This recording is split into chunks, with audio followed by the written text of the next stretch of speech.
توجه کردین هر موقع که میخواین در مورد یک موضوعی صحبت بکنین، یه ریش سفیدی میگه تو مو رو میبینی من پیچش مو.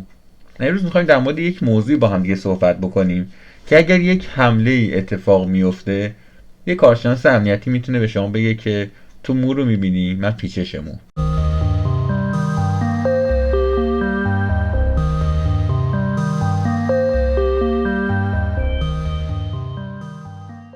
دوستان عزیز سلام، خیلی خوش اومدیم به کانال گارد ویژه. با قسمتی در خدمتتون هستم. امروز میخوایم در مورد یکی از حملاتی صحبت بکنیم که زیر مجموعه یکی دیگه از حملات دیگه است. حمله مورد علاقه من دیداست که البته امروز میخوایم در مورد حمله اسمورف با هم دیگه صحبت بکنیم. اما قبل از اینکه بخوایم وارد بحث بشیم، اجازه بدین که یک کوچولو بخوام باهاتون درد و دلی انجام بدم و یک سری از صحبتایی که توی تلگرام با هم دیگه انجام دادیم با چند نفر از دوستانی که کانال رو پیگیری میکنن و اینجا با شما در میون بذارم. در هفته های گذشته حدوداً یک ماهی اتفاق افتاده توی کانال من که فکر میکنم یوتیوب حداقل 50 60 70 ساعت کانال رو برداشته کم کرده و خیلی از سابامونم متاسفانه پاک کرده و کم کرده. حالا به هر دلیلی میتونه این اتفاق افتاده باشه، به خاطر اینکه ما کانال امنیت شبکه هستیم، به خاطر اینکه مخاطبمون از ایران هستن، همه اینا میتونه دست به دست هم بده، بحث تحریما و اینجور داستانا که این اتفاقات بخواد برامون بیفته. اما مشکل من اینا نیست، چون من اصلا درآمدم و اون تمرکز اصلیم روی یوتیوب نیستش. یوتیوب یه کار دلیه که فقط دوست داشتم بیام اون تجربیاتی که توی امنیت داشتم و با کسانی که میخوان توی این مسیر با من همراه باشن در میون بذارم و یک آگاهی عمومی رو برای استفاده از فضای مجازی بتونم بالا ببرم، در حد خودم بخوام یک قدمی در این رابطه برداشته باشم. از اونجایی که کار من چیز دیگه ای هستش و تمرکز اصلیمم و درآمد اصلیمم اونجا هست، من سعی کردم تو یوتیوب فقط محتواهایی رو بذارم که به درد شما میخوره، فقط میتونه به شما کمک بکنه که یک بینش، یک آگاهی نسبت به امنیت شبکه پیدا بکنید. از این رو برام مهم نیستش که یوتیوب چقدر میخواد سابسکرایبمو برداره یا ساعتامو کم بکنه.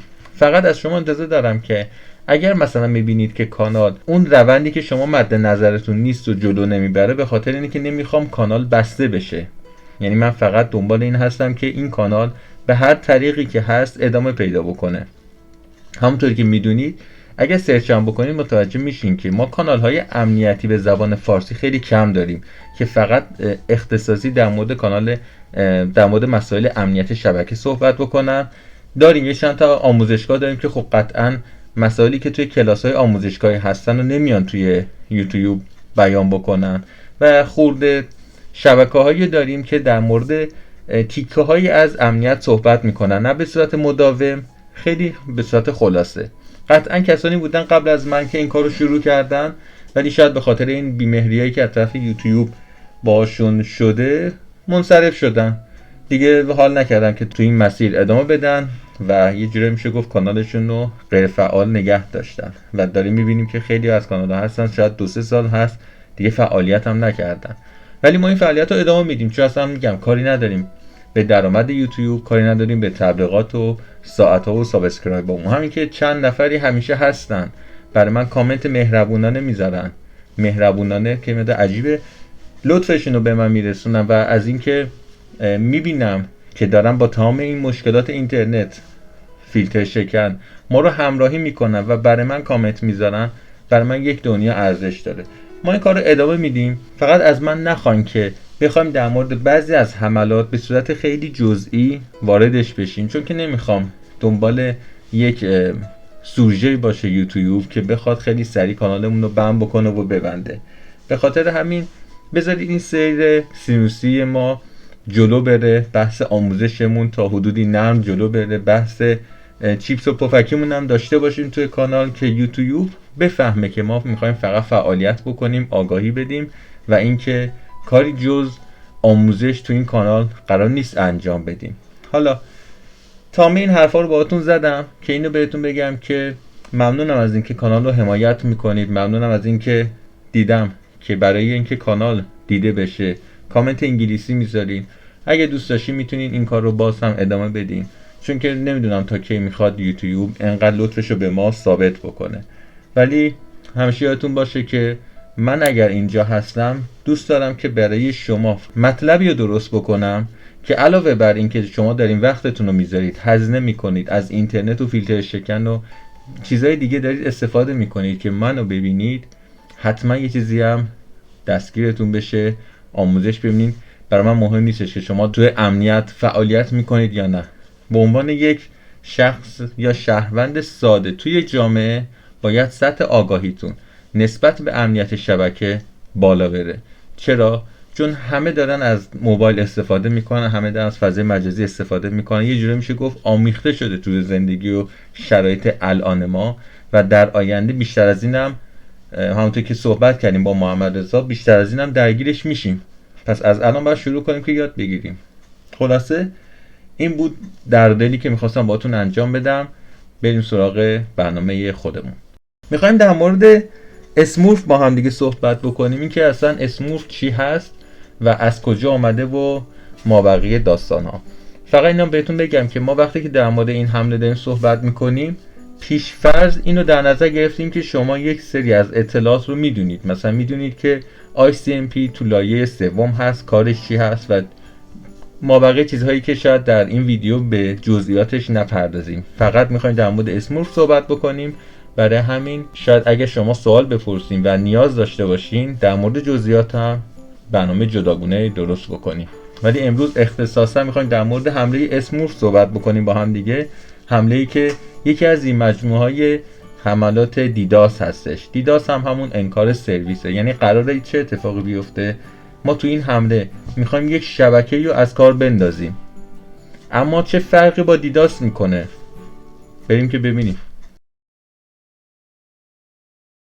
حمله اسمورف نوعی حمله انکار سرویس توزیع شده یا همون دیداسه که شبکه‌ای را با حجم بالایی از درخواست‌ها تحت شعاع قرار میده. حملات اسمورف سیل درخواست‌های پروتکل‌های پیام کنترل اینترنت یا همون به انگلیسیش بخوایم بگیم ICMP رو به یک شبکه هدفمند میفرسته تا از آسیب پذیری‌های IP سوء استفاده کنه و دستگاه‌های موجود در شبکه رو به صورت قابل توجهی کند یا خاموش بکنه. شاید براتون سوال باشه که اصلا اسمورف چیه؟ از کجا اومده و چرا اصلا اسمش یه مقدار عجیب غریبه ولی بامزه است. نام اسمورف برگرفته از ابزاری به نام اسمورف بوده. یعنی اون موقع در سال 1990 حدوداً یه محبوبیتی داشته. برنامه‌ای بوده که بسته‌های ICMP ایجاد شده رو توی شبکه رو هدف قرار میداده و اون موقع یک برنامه بوده، یک کارتونی بوده مثل این که به این شخصیت که به اسمورف معروف بوده. حالا نمیدونم، من خودم ندیدم و یه جورای کمکاری هم کردم نرفتم ببینم که این کیه که و اسمشو گذاشتن روی این حمله، ولی از روی این آقا برداشتم. حالا زیادا مهم نیست ولی اسمورف رو از این آقای آبی رنگ برداشتن و استفاده کردن. اما بیایم با هم دیگه ببینیم که چگونه کار میکنه. به صورت کلی اگر بخوام در مورد حمله اسمورف باهاتون صحبت بکنم اینطوریه که یه حمله اسمورف میتونه مثل یک سیل پینگ عمل بکنه در حملات دیداس. یعنی چی؟ یعنی که ما شروع میکنیم با همدیگه هی صحبت کردن توی شبکه و این شبکه رو کند میکنه از اون پهنای باندی که باید استفاده کنه در راه فرستادن دیتا و گرفتن دیتا. فقط داره یک پینگ رو بین دستگاه‌های خودش رد و بدل میکنه و اینم ناتمومه. یعنی اصلا تموم شدنی نیست، تا بی نهایت ادامه پیدا میکنه.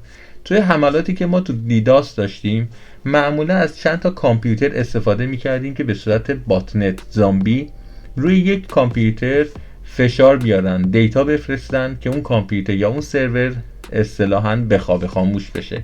ولی توی حملات اسمورف ما فقط شروع میکنیم، فرض کنیم که یک دایره از آدما هستن که هی دارن با هم دیگه صحبت میکنن، هی دارن با هم دیگه حرفای چرت و پرت میزنن. پس اینطوری نمیشه اون جمع به یک بحث نتیجه دار برسه، چون فقط تو یک لوپی افتادن که دارن فقط حرفای ساده تر میزنن، فقط دارن حرفایی میزنن که این میگه من هستم، اون یکی میگه منم هستم، همینطوری من هستم و ادامه پیدا میکنه تا اینکه همشون خسته بشن و گوششون درد بگیره. حالا که تا اینجا اومدیم بریم با هم دیگه ببینیم که نحوه اجرای حمله اسمورف چجوریه. تو مرحله اول بدافزار یک بسته شبکه رو ایجاد میکنه. با استفاده از بدافزار اسموف، مهاجم یک درخواست اکوی ICMP رو ایجاد میکنه که به یک آدرس IP جعلی مرتبط میفرسته. IP جعلی در واقع همون IP سرور مورد نظره. بنابراین وقتی درخواست اکو برگشت داده شد، به جای مهاجم به سمت هدف میره. قسمت دوم، پیام های پینگ ICMP به آدرس IP مورد نظر ارسال میشه. پیام پینگ ICMP به شبکه پخش IP مورد نظر ارسال میشه که پیام را به تمامی دستگاه‌های متصل به شبکه رله میکنه یا یه چیزی رو میشه گفت میفرسته. از دستگاه‌هایی که بسته‌های داده رو دریافت میکنن درخواست میشه که پاسخی رو به آدرس IP جعلی ارسال کنن. بریم بخش سوم، پژواک. مدام شبکه ازش استفاده میشه و در نهایت از بین میره. پژواک چه اسم باحالیه، چه اسم فارسی هم هست. سرور مورد نظر پاسخهای مستمری رو از تمامی دستگاه‌های موجود در شبکه دریافت میکنه که دوباره از سرور ارسال میشه. یعنی هی دستگاه‌ها از سرور یک اطلاعاتی رو میخوان که سرور مجبور براشون هی بفرسته و این لوپه هی ادامه پیدا میکنه تا موقعی که سرور از کار بیفته.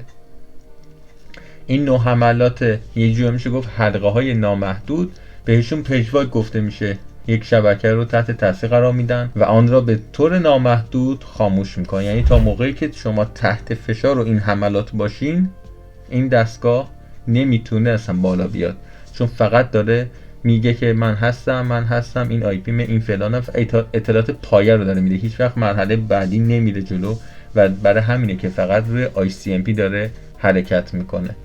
حمله جالبیه، شبکه رو کامل میخوابونه. بریم با هم دیگه ببینیم که چه نشونه هایی داره وقتی که شبکه اون مورد حمله اسموف قرار میگیره. جالبی بدافزار اسموف اینه که تا موقعی که هکر تصمیم نگیره میتونه به صورت خاموش توی اون شبکه باقی بمونه. یعنی شما اصلا متوجه نمیشین که یه بدافزاری توی شبکتون هست که میتونه همچین بلایی سرتون بیاره. اما مثل همون دیداس، وقتی که شما شبکتون کند میشه یا یه جورایی میشه گفت از دسترس خارج میشه، شما میتونید متوجه بشین که یک حمله دیداس شکل گرفته. ولی حالا کدومش؟ برمیگردیم به همون پیچش مو. حمله است، ولی اینکه چه نوع حمله ایه رو اون مهندس کامپیوتر یا اون کارشناس امنیت شبکه متوجه میشه که شما الان دچار چه نوع حمله ای شدید.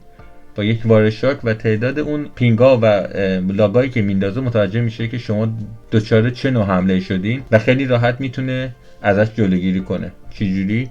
در ادامه بهش میرسیم. اما شاید براتون باز سوال بشه، یعنی هی داریم سوال میپرسیم که آقا اسموف اصلا چند نوع داره؟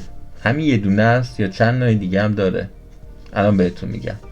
بریم سراغ کامپیوتر. حملات اسموف معمولا به دو شکل ظاهر میشن: از طریق حملات دیداس مبتنی بر شبکه یا با دانلود بدافزار اسموف. آشنایی با این تفاوت ها میتونه به شما در کاهش آسیب پذیری احتمالی کمک بکنه. دو نوع داریم، یه دونه حمله اولیه اسموف رو داریم، یه دونه حمله پیشرفته اسموف رو داریم. حالا اینا چه فرقی با هم میکنن؟ ببینیم. در یک حمله اولیه اسموف دیداس، شبکه هدف را با تعداد بی‌نهایت درخواست اکوی ICMP بمباران می‌کند. این درخواست‌ها به تمامی دستگاه‌های متصل به سرور ارسال میشن که از آنها خواسته میشه که پاسخ رو ارسال بکنن. حجم بالای پاسخ‌ها سرور مورد نظر رو تحت تاثیر قرار میده. ناراحتش نمی‌کنه، میخوابونتش.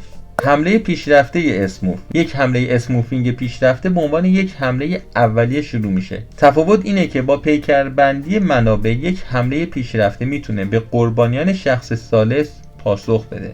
با گسترش بردار حمله، هکرها میتونن گروه‌های بزرگتری از قربانیان و شبکه‌های گسترده‌تری رو مورد هدف قرار بگیرن. یعنی هر شبکه‌ای که به اون شبکه بیمار متصل هست رو درگیر میکنه و همینطوری به صورت ویروسوار پخش میشه. بریم حالا از طریق برنامه هایی که دانلود میشه و یه جوری میشه گفت مخربن، ببینیم اونا چی میگن. حملات اسموف توی بدافزارها هم میتونن شکل بگیرن. یعنی میتونن همزمان با اسب تروژان وارد کامپیوترتون بشن اسموفا و همونطور به صورت سایلنت قرار بگیرن تا موقعی که هکر لازم باشه صداشون بکنه.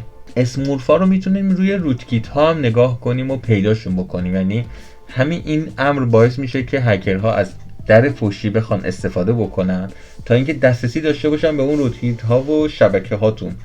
اسمورف ها و شبکه هاتون، روت کیت ها نه.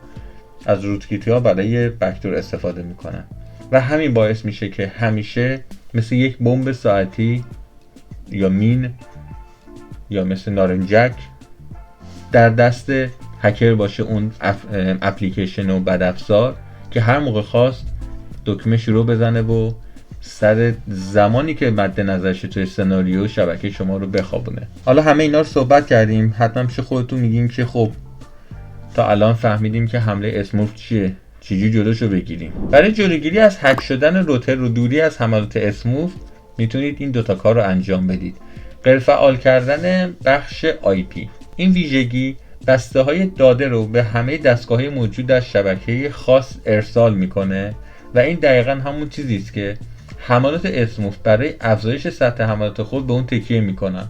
پس بخش IP رو در همه روترهای شبکتون غیر فعال بکنید. راه دوم چیه؟ اینه که پیکر بندی میزبانها یعنی هاستاتون و روترهاتون رو درست کنید. حملات اسمورف درخواستای ICMP اکو رو ارسال میکنن. میتونید روترهای خودتون رو طوری برنامه‌ریزی بکنید، طوری برنامه‌نویسی بکنید که این پیام های ICMP رو کلا نادیده بگیره، یعنی اصلا دراپ کنه، به اصلا کاریش ندارم. این یکی از بهترین راههاییه که میتونید انجام بدید، ICMP ها رو ببندید کلا. اما یه نکته خیلی امتحانی بهتون بگم، این که ما روی پینگ داریم صحبت میکنیم، پینگه که ICMP رو شروع میکنه فرستادن، ولی پینگ لایه 3.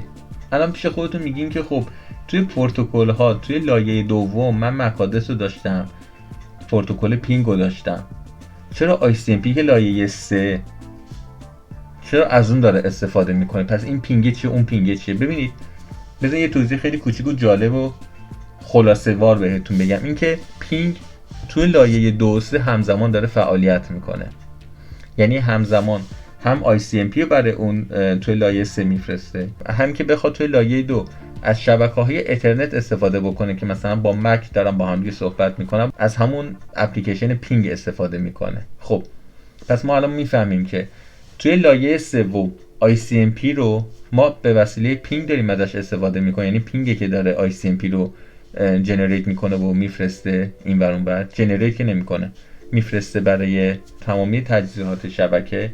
توی لایه دوم زمانی که توی اترنت هستیم، یک شبکه محلی بسته هستیم، توی لایه 2 داره کار میکنه برامون، یعنی پینگ در لایه 2 3 فعاله. پس اینو میتونیم اینطوری نتیجه بگیریم که پینگ به صورت کلی تو لایه 3، ولی برای دادن اطلاعات و انتقال داده ها از لایه 2 هم عبور میکنه به همین راحتی. یه تفاوت دیگه هم بگم از اسمورف با دیداس، این شاید تو امتحانا بیاد و ممکنه چون سوال جالبیه. این که تفاوت اصلیشون چیه؟ اینه که اسمورف فوکوسش روی لایه 3 و ICMPه، ولی دیداس لایه 3 4 و 7 رو هدف میگیره.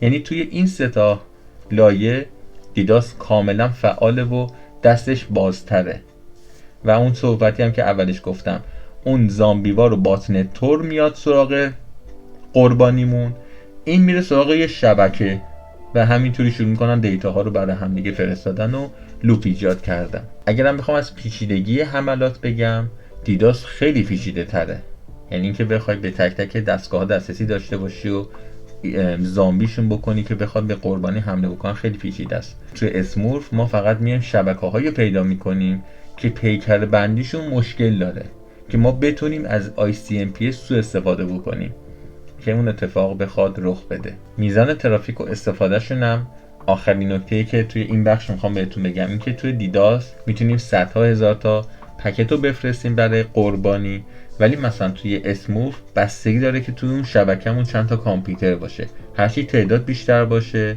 فشار حمله و همینطور میشه گفت استفاده از پهنای باندمون به همون تناسب کمتر یا بیشتر میشه.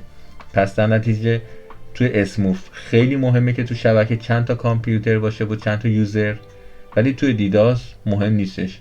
ما از یه کامپیوتر میتونیم صدها هزار تا پکت رو برای قربانیمون ارسال بکنیم. البته اینم بهتون بگم قبل از اینکه بخوام این قسمت رو ببندم، اینکه حمله دیداس به صورت نقطه‌ایه، یعنی فوکوس داره روی یک کامپیوتر، یک سرور ولا غیر. ولی اسموف به صورت جمعی داره کار میکنه. این خیلی مهمه و یادم افتاد که بهتون بگم. دیداس نقطه‌ای کار میکنه، اسموف جمعی. اینو یادتون باشه. خب رسیدیم به بخش آخر کانال و اونم اینه که ما میخوایم اینجا با همدیگه حال کنیم. راستش رو بخوایم میخوایم در کنار اینکه داریم ویدیو رو میبینیم یه ذرم اطلاعاتمون اضافه بشه دیگه. بخش اول شاید یه مقدار تخصصی بود برای کسانی که فقط توی کار امنیت و شبکه هستن، شاید برای عموم به درد نخوره. در قسمت‌های جدید که میخوام اضافه بکنم به عنوان پرده آخر، میخوام کاملا بحث و عمومیش کنم و شاید اصلا هیچ ربطی به امنیت نداشته باشه. یک جور میشه گفت آگاهیه که میخوام سعی کنم در مورد چیزهایی که توی اینترنت میبینم برای شما اینجا بازپخش بکنم و در موردش با هم دیگه صحبت بکنیم. خدا رو شکر روی این ویدیو نمیخوام زیاد صحبت بکنم چون که خودش زیرنویس داره و شما میتونین بخونین. بریم با هم دیگه این ویدیو رو ببینیم. Good job. How old is Breland? She's 8. She is 8. Yeah, you would say 8? Can you tell me about how Breland acquired her brain injury? Yes. Unfortunately, this is a result of somebody kissing her on the mouth. When parents say not to kiss their children, this is one of the reasons, for sure. She was born actually healthy. She was fine. And 2 days old, somebody was so excited to see her.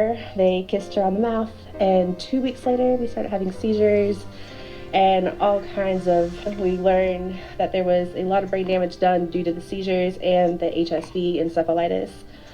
Yes. And when parents say don't kiss, this is why. How did a kiss lead to a brain injury? The infection got into her brain fluid, and it attacked her brain. It attacked the left side of her brain. Mostly, and it had just started moving over to the right side when we caught it, but more or less the encephalitis, I guess, like ate away at her brain tissue, and here we are. What type of infection was it that started this? It's called HSV encephalitis herpes simplex virus. So did somebody just have a cold sore and kiss her? Had a cold sore and they kissed her. عجیب بود، واقعا بر من عجیب بود از اینکه یک اتفاق ساده میتونه چه بلایی سر آدم ها بیاره و نادانسته چه کارهایی رو ما انجام بدیم. چیزی ندارم در موردش بگم، همه چیز رو شما در مورد ویدیو دیدید، خودتون خوندین و امیدوارم که حداقل این یه قسمت ویدیو رو برای دوستاتون بفرستین و بگین که خیلی مراقب باشن که با نوزاد چجوری رفتار کنن.